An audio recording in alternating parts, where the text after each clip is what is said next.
A very good afternoon to all of you. आज हम जो टॉपिक स्टडी करने जा रहे हैं वो है आयन एक्सचेंज प्रोसेस या demineralisation process. Ion exchange process में हम कैटायंस और एनायंस के एक्सचेंज को देखेंगे पॉलीमर रेजिन्स की मदद से। ये पॉलीमर रेजिन्स जो होंगे ये होंगे सॉल्ट्स जिसमें प्रोटॉन्स भी होंगे और हाइड्रोक्साइड आयंस भी होंगे। इस प्रोसेस को हम डीमिनरलाइजेशन प्रोसेस भी कहते हैं, क्योंकि डीमिनरलाइजेशन का मतलब होता है मिनरल्स यानी कि कैटायंस और एनायंस का रिमूवल। इम्तहान में कभी कभी आयन एक्सचेंज प्रोसेस को डीमिनरलाइजेशन प्रोसेस भी लिख करके दिया जाता है, तो आप दोनों ही नामों का ध्यान रखें। सबसे पहले आयन एक्सचेंज प्रोसेस शुरू करने के लिए हमें किन रेजिन्स या पॉलीमर्स की आवश्यकता होती है हम वो ये देखेंगे। यहाँ पर आप ध्यान से देखें, ये लिखा हुआ है कैटायन एक्सचेंज रेजिन और यहाँ पर बनी भी है कैटायन एक्सचेंज रेजिन। ये लिखा है एनायन एक्सचेंज रेजिन और यहाँ पर बनी भी है anion exchange resin. Cation exchange resin, resins क्या होते हैं? रेजिन्स जो होते हैं ये थर्मोसेटिंग पॉलीमर्स के एग्जाम्पल्स होते हैं। पॉलीमर्स दो प्रकार के होते हैं, थर्मोप्लास्टिक्स और थर्मोसेट पॉलीमर्स। थर्मोप्लास्टिक्स जितने भी होते हैं वो लीनियर चेन पॉलीमर्स होते हैं, बिल्कुल स्ट्रेट चेन।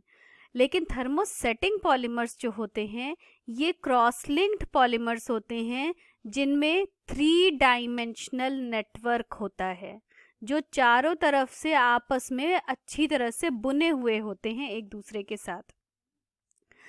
तो इन्हीं पॉलीमर्स का के सॉल्ट्स का इस्तेमाल, सॉल्ट्स भी हम नहीं कहेंगे, हम एसिड्स और बेसिस इन पॉलीमर्स का इस्तेमाल करते हैं as a cation exchange resin या फिर as a anion exchange resin.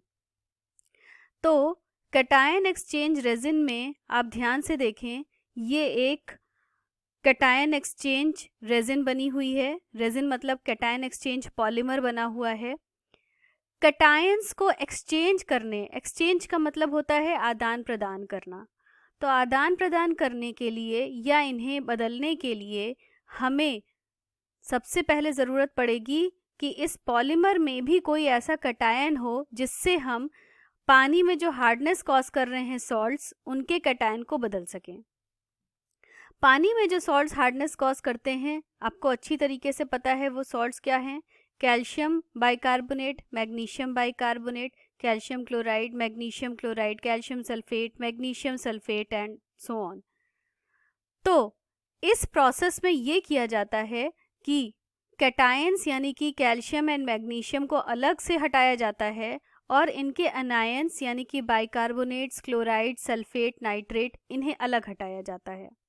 दोनों ही कैटायन और अनायन को अलग अलग हटाते हैं। इसीलिए हमें जो पॉलीमर्स की ज़रूरत पड़ती है ये भी कैटायन के हिसाब से अलग कैटायन एक्सचेंज पॉलीमर होते हैं और अनायन के हिसाब से अलग अनायन एक्सचेंज पॉलीमर्स होते हैं। तो कैटायन हटाने के लिए कैटायन एक्सचेंज पॉलीमर में भी एक कैटायन होना चाहिए। फॉर एग्जाम्पल हम यहाँ देखें तो ये जो पॉलीमर नेटवर्क आपको दिख रहा है, इस पूरे पॉलीमर नेटवर्क में सल्फोनिक एसिड ग्रुप्स लगे हैं। यहाँ ध्यान से देखें, SO3 minus H plus, SO3 minus H plus, SO3 minus H plus, SO3 minus H plus. Possibly carboxylic groups भी हो सकते हैं। सल्फोनिक एसिड की जगह COO माइनस H प्लस भी हो सकता है। यहाँ पर भी COO माइनस H प्लस हो सकता है, यहाँ पर भी COO माइनस H प्लस हो सकता है, यहाँ पर भी हो सकता है। तो आपको कोई भी ऐसा acid group cation exchange resin में चाहिए जो कि अपने H प्लस आयन को रिप्लेस कर सके दूसरे कैटायंस जैसे कि कैल्शियम या मैग्नीशियम से। बिल्कुल ठीक कैटायन एक्सचेंज रेजिन के हिसाब से अगर हम एनायन एक्सचेंज रेजिन पे आते हैं, एनायन एक्सचेंज पॉलीमर्स पे आते हैं, तो आप इसमें ध्यान से देखें कि इसमें जो पॉलीमर्स हैं इसमें जो पॉलीमर्स हैं इन पॉलीमर्स में आप ध्यान से देखें कि ये CH2NMe3 प्लस Cl माइनस लिखा है। NMe3 ये N है अमीनो ग्रुप, ये एक क्वाटरनरी अमीन है, ये पॉलीमर का क्वाटरनरी एमीन सॉल्ट है। ध्यान में रखें, ये पॉलीमर का क्वाटरनरी अमीन सॉल्ट है। क्वाटरनरी का मतलब है 4 इस पर वैलेंसी लगाई गई है, और क्योंकि नाइट्रोजन की वैलेंसी 3 होती है इसलिए यहाँ पर एक प्लस चार्ज आ गया है। एमी है मिथाइल ग्रुप। ध्यान रखें, एमी का मतलब है मिथाइल यानी कि CH3 ग्रुप। और यहाँ क्वाटरनरी अमोनियम सॉल्ट में एनायन जो दे रखा है आपको, वो दे रखा है क्लोराइड। इसका मतलब यहाँ क्लोराइड भी हो सकता है, यहाँ पर OH माइनस भी हो सकता है। आप यहाँ पर ध्यान से देखें, अगर आप यहाँ पर ध्यान से देखें इस जगह बोर्ड पर, तो यहाँ पर देखेंगे आप CH2NMe2 plus OH minus, CH2NMe2 plus OH minus, CH2NMe2 plus OH minus, CH2NMe2 plus OH minus. ध्यान रखें, अगर आप OH माइनस रखते हैं तो आपके लिए रिएक्शन लिखनी और भी ज़्यादा आसान हो जाएगी। तो इसमें यहाँ पर बना है कैटायन एक्सचेंज पॉलीमर या रेजिन, और यहाँ पर एनायन एक्सचेंज रेजिन बना हुआ है। यहाँ जैसे कैटायन में H+ आयन की अदला बदली होती है कैल्शियम और मैग्नीशियम से, वैसे ही एनायन में OH माइनस आयन की अदला बदली करेंगे हम, या आदान प्रदान करेंगे या एक्सचेंज करेंगे हम क्लोराइड आयन से या सल्फेट आयन से या नाइट्रेट आयन से। आई होप ये बात आपको समझ आ रही होगी। यहाँ पर OH माइनस का इस्तेमाल करेंगे हम, OH माइनस यहाँ से हटेगा और उसकी जगह पर क्लोराइड या सल्फेट या नाइट्रेट आएगा। उसी प्रकार से यहाँ से H+ आयन हटेगा और उसकी जगह पर यहाँ कैल्शियम या मैग्नीशियम आएगा। अब हमें ये देखना है कि ये रिएक्शन होती कैसे है। यहाँ नीचे ध्यान से देखें, यहाँ लिखा है 2RH+। R क्या है? अब आप ध्यान से देखिए, इस पूरे पॉलीमर को H+ छोड़ करके, यहाँ जितने भी H+ आयन्स लिखे हैं, आप H+ आयन को छोड़ करके पूरे पॉलीमर को R ग्रुप मान लीजिए। R means any alkyl group. आप इस पूरे पॉलीमर को R ग्रुप मान लेंगे और उसके साथ H+ लिखेंगे, तो आपके लिए रिएक्शन लिखना आसान हो जाएगा। तो आप यहाँ देखेंगे RH+, फिर से मैं रिपीट कर रही हूँ, R यहाँ पर एक पूरा का पूरा पॉलीमर है और उसके साथ H+। ये कैल्शियम आयन के साथ रिएक्शन करता है, सिंपल डिस्प्लेसमेंट रिएक्शन है। कैल्शियम इधर चला जाएगा और H+ इधर आ जाएगा, तो ये बनेगा R2Ca2+ प्लस 2H+। बिल्कुल इसी प्रकार से 2RH+ से मैग्नीशियम आयन की रिएक्शन होगी, सिंपल डिस्प्लेसमेंट रिएक्शन है। मैग्नीशियम यहाँ चला जाएगा, यहाँ पर R2Mg2+ बन जाएगा और ये 2H+ बन जाएगा। उसी तरह से यहाँ पर आप ध्यान रखें, मतलब एंड में आपको कैटायन एक्सचेंजर में H+ आयन की रिलीज मिली, H+ आयन आपको मिला इसमें। उसी प्रकार से जब हम आयन एक्सचेंज रेजिन्स में का इस्तेमाल करेंगे तो आपको OH माइनस यहाँ जितने सारे लिखे हुए हैं, इन OH माइनस को छोड़ करके पूरे के पूरे पॉलीमर को आपको R मान लेना है, तो ये बन जाएगा ROH माइनस। अब जब आप इसे ROH माइनस मान लेंगे तो आपके लिए फिर से रिएक्शन लिखना बहुत आसान हो जाएगा। यहाँ पर आप क्लोराइड से या सल्फेट से एक्सचेंज करा के OH माइनस को रिलीज करा सकते हैं। तो ओवरऑल जब हार्ड वाटर एक बार कैटायन एक्सचेंजर और एक बार एनायन एक्सचेंजर से पास होगा तो H+ आयन और OH माइनस आयन की आपको रिलीज मिलेगी, मतलब ये आयन्स आपको मिलेंगे। और जब H+ आयन और OH माइनस आयन आपस में जुड़ेंगे तो वाटर बनाएंगे। सिंपल, यहाँ रिएक्शन देखिए, H+ आयन और OH माइनस आयन मिल करके वाटर मॉलिक्यूल बना रहे हैं। अब ये तो आपने पढ़ा कि आयन एक्सचेंज प्रोसेस अपना काम करता कैसे है, रिएक्शंस इसमें क्या होती हैं, कैसे होती हैं। अब इसके आगे मैं आपको बताऊंगी कि इसका इंस्ट्रूमेंटेशनल सेटअप कैसा है। इंस्ट्रूमेंट में जब हार्ड वाटर यानी कठोर जल को हम डालते हैं तो वहाँ पर कैसे ये प्रोसेस आगे बढ़ता है, और जब ये रेजिन्स एग्जॉस्ट हो जाती हैं, अपना रिएक्शन करते करते ख़त्म होने लगती हैं, तो इन्हें हम रीजेनरेट वापस कैसे करते हैं। तो आप यहाँ पर ध्यान से देखें, ये इसका इंस्ट्रूमेंटेशन है।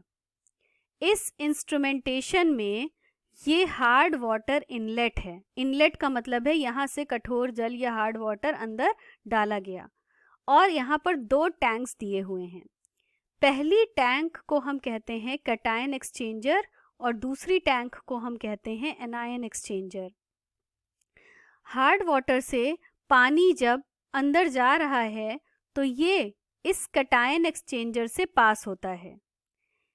आपने अभी रिएक्शंस पढ़ी हैं कि कैटायन एक्सचेंजर से जब ये पास हो जाएगा तो कैल्शियम और मैग्नीशियम आयन जो पानी में है, हार्ड वाटर या कठोर जल में है, उसको कैटायन एक्सचेंजर ले लेगा और H+ आयन यहाँ से निकलेंगे। ग्रेवल्स का इस्तेमाल आगे के फिल्ट्रेशन के लिए किया जाता है। यहाँ से H+ आयन को लिया हुआ पानी इस पाइपलाइन से निकल जाता है। ध्यान से देखें, इस पानी में अब जो ये कैटायन एक्सचेंजर से पानी पास हो चुका है उसमें H+ आयन है और एनायंस प्रेजेंट है। ये लिया हुआ पानी जब यहाँ जाता है तो पंप से प्रेशर दे करके ये एनायन एक्सचेंजर की तरफ डाइवर्ट कर दिया जाता है इस प्रकार से। तो पंप से प्रेशर से अब ये पानी जिसमें H+ आयन भी है और एनायंस भी हैं, ये एनायन एक्सचेंजर में चला गया। जब ये एनायन एक्सचेंजर में चला गया उसके बाद इसके अंदर के एनायंस जैसे क्लोराइड, सल्फेट, नाइट्रेट, फॉस्फेट, ये सारे एनायंस एनायन एक्सचेंजर में रह गए और उसकी जगह पर जो अभी आपने रिएक्शंस पढ़ी उसकी जगह पर आपने देखा कि OH- आयंस जो हैं वो रिलीज हुए। तो मतलब यहाँ से जो पानी निकला अब उस पानी में H+ और OH- आयन है, यानी कि वो सॉफ्ट वाटर है। यहाँ से जो पानी आउट हो रहा है, यहाँ देखिए साफ साफ लिखा हुआ है, इस पानी में केवल H+ और OH- आयन है, यानी कि ये पानी जो है वो सॉफ्ट वाटर है जो यहाँ से निकल चुका है। तो इस तरह से इस प्रोसेस से इसका जो ये सेटअप है आयन एक्सचेंज प्रोसेस का, ये काम करता है। अब हम आते हैं रीजनरेशन पर। एक समय आता है जब कैटायन एक्सचेंजर और एनायन एक्सचेंजर दोनों ही थक चुके होते हैं, दोनों के ही आयंस H+ और OH- आयंस एग्जॉस्ट हो जाते हैं, ख़त्म होने लगते हैं और इन्हें वापस रीजनरेट करने की ज़रूरत पड़ती है। तो इसके लिए हम इस्तेमाल करते हैं, यहाँ एसिड रीजनरेटर है और यहाँ देखिए ये अल्कलाइन रीजनरेटर है। एसिड रीजनरेटर के लिए हम इस्तेमाल करते हैं HCl का, H2SO4 भी यूज़ कर सकते हैं। ये यहाँ से एसिड की सप्लाई करता है। एसिड जब यहाँ पर जाता है कैटायन एक्सचेंजर में तो H+ आयन को वापस रिप्लेस करता है। उसी प्रकार से एल्कलाइन रीजनरेटर में सोडियम हाइड्रोक्साइड या NaOH का इस्तेमाल करते हैं। ये भी यहाँ से ऊपर जाकर के सप्लाई होता है और कैटायन एनायन एक्सचेंजर में ये OH- आयन को रिप्लेस कर देता है। तो रीजनरेशन का जो प्रोसेस है वो उसमें रिएक्शन कैसी होती है, यहाँ ध्यान से देखें। ये आपका एग्जॉस्टेड कैटायन एक्सचेंजर है। इसमें जब आपने ये यहाँ पर देखिए, ये भी एक सेटअप हमने बनाया हुआ है। ये एसिड रीजनरेटर यानी HCl है। तो जब HCl की रिएक्शन इससे हुई तो फिर डिस्प्लेसमेंट रिएक्शन होगी, H+ यहाँ चला जाएगा और कैल्शियम यहाँ आ जाएगा। तो ये बन गया 2RH+ प्लस कैल्शियम क्लोराइड। फिर से ध्यान से देखें, उसी प्रकार से आयन एक्सचेंजर में क्या होगा, एनायन एक्सचेंजर में OH- आयन यहाँ से NaOH से सप्लाई हो रहा है, NaOH के साथ रिएक्शन होगी तो एक्सचेंज होके सल्फेट इधर चला जाएगा और R के पास OH आ जाएगा, तो ये Na2SO4 और ROH बन जाएगा। तो इस प्रकार से इसको रीजेनरेट किया जाता है एनायन एक्सचेंज रेजिन्स को। तो तो ये हुआ मेरा ion exchange process. I hope आपको समझ में आ गया होगा। Thank you.